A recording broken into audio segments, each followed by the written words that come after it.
Dial the David Darling hyperbole meter up to 11. It's KGB Super Spy.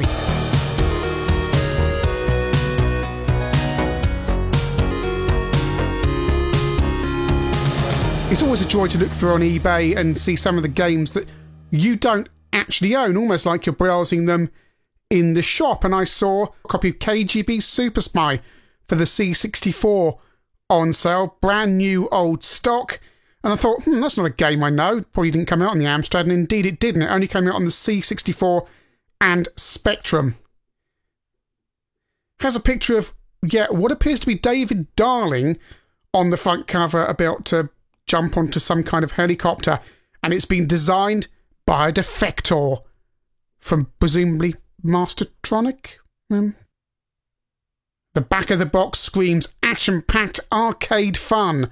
Destroys super tanks, turbo choppers, gun emplacement, blast snipers, crack paratroopers, jetpackers, and more in this incredible super spying bonanza. And a quote from none other than Christian Pennicate saying, "Brilliant fun, mega vehicles and lethal weapons." You might be wondering who Christian Petticate is. In fact, it's the coder, and in fact sounding alarmingly like David Darling. Still, we have 5 exciting missions and actual C64 screenshots. Firing up my C64 bread bin. I've been using the bread bin quite a lot since I got it a couple of years ago. For this, not much C64C stuff these days. And you've got a cracking soundtrack to set you off in the mood. Warren Pilkington has just tweeted me to say, one of the Matt Gray tunes on the C64 version is a cover of one of the themes to Escape to Victory. So here we are in our helicopter, and we have to rescue the scientists who wavered us. We know they're scientists because they're wearing white coats. It's Choplifter. Well, it's kind of Choplifter. Don't land your helicopter too hard, or that will happen. Everybody will die. Off we go again. That's some kind of power up there. Contact with the enemies drains your fuel, and there are fuel power-ups to be picked up, and various other power-ups such as bouncing bombs and missiles. An arrow will point you where the next scientist is. We have to get 6 scientists. That's the second of the 6.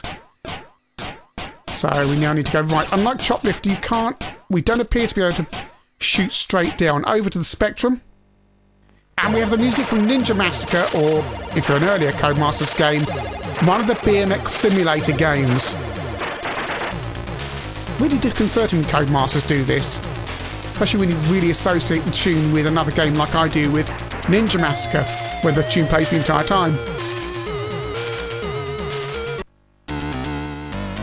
But on this, the tune does not play the entire time. Go Super Spy. Well, it's the same game here on the Specky, but it's very colourful, but obviously a little bit more jerky.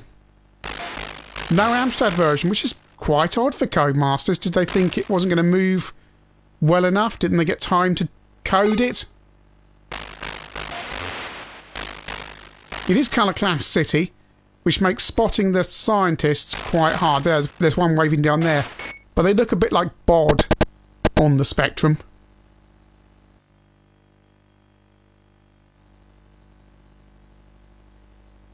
Yeah, so I want that power. That's fuel there.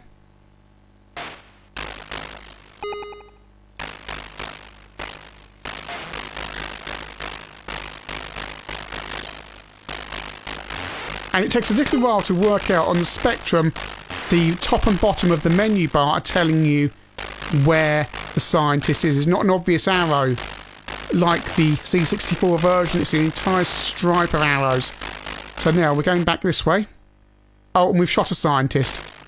Yes, it's quite easy to do that on both these versions just by, firing really, because you can just very easily strike a scientist who isn't even on the screen.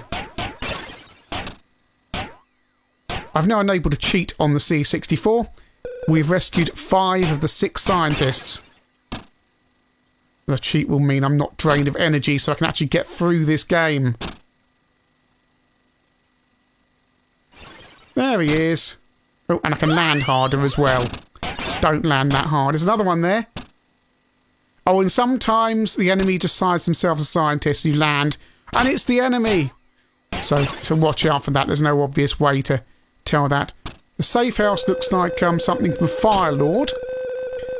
Why it's safe, I don't know, because the enemies could presumably just walk in.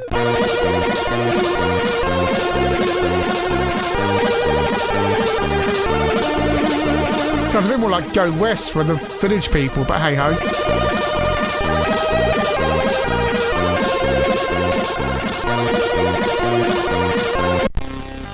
Mission 2. Controls are responsive. Oddly enough, I've been playing Choplifter on the Atari 7800 a few nights ago. And yeah, okay, this isn't a match for that. This is a quite nice power-up, though. We get this bouncing ball that goes along the surface and crushes all the enemies, and hopefully not... Yeah, definitely not actually your own scientist, which is handy.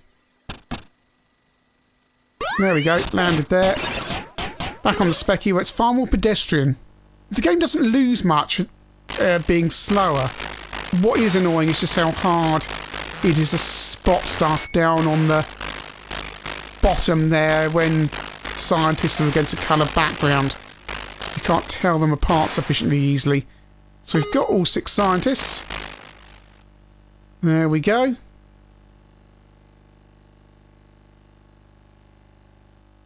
Yeah, the Ninja Massacre music doesn't work. The fact this music got slapped on, well, 2 games other than the original game, indicates to me Codemasters liked it and had it hanging around and could just slap it onto a game to get it out quickly rather than pay someone to actually write a new track.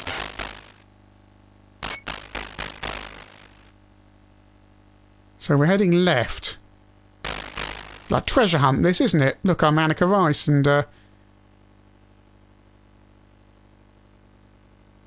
not sure Anneka Rice had missiles. Picked up a scientist.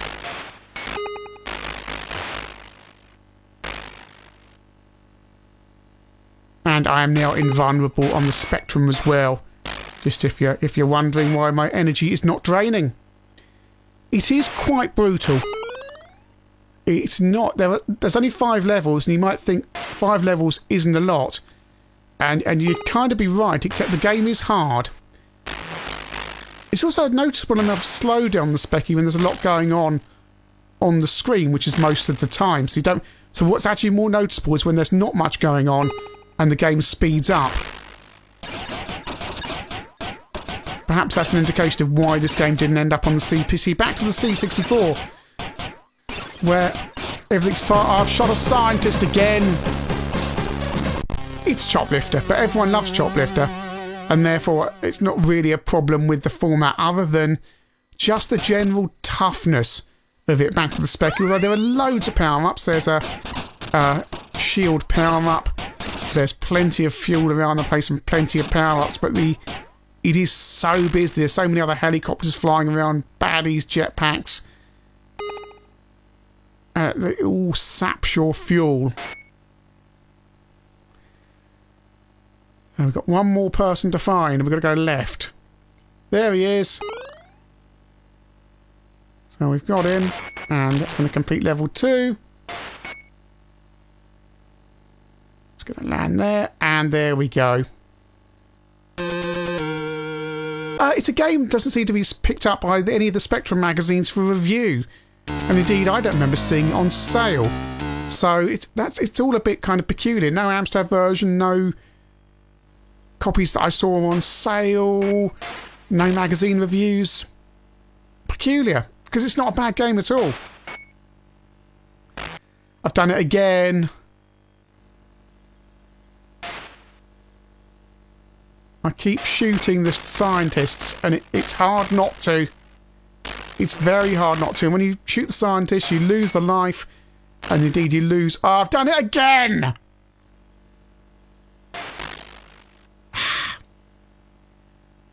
I mean, that's my biggest gripe. It's just far too easy, especially on the Specky, where you just can't see them. Mission 3 on the Commodore 64. The thing about budget games is the best budget games use simple concepts that aren't really flashy and just give you a good time, which is what this game does. It's not a huge game, it's not a complex game, but it's a zoom around the helicopter, rescue people, shoot things. That's it.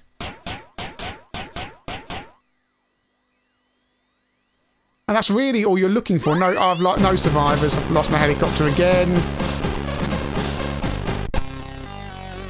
Yeah, I've been playing this in several goes. I've taken my cheat mode off.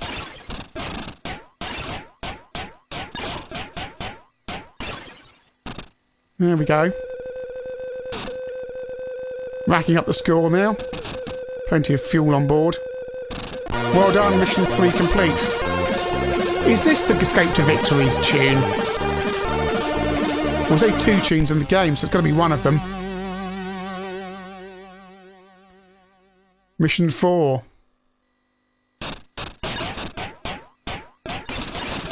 Well, people in hang gliders now.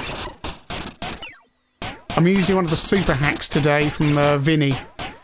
You can check his stuff out. He's got some brilliant hacks for the C64. Back to the Spectrum. It's all jolly colourful and nice.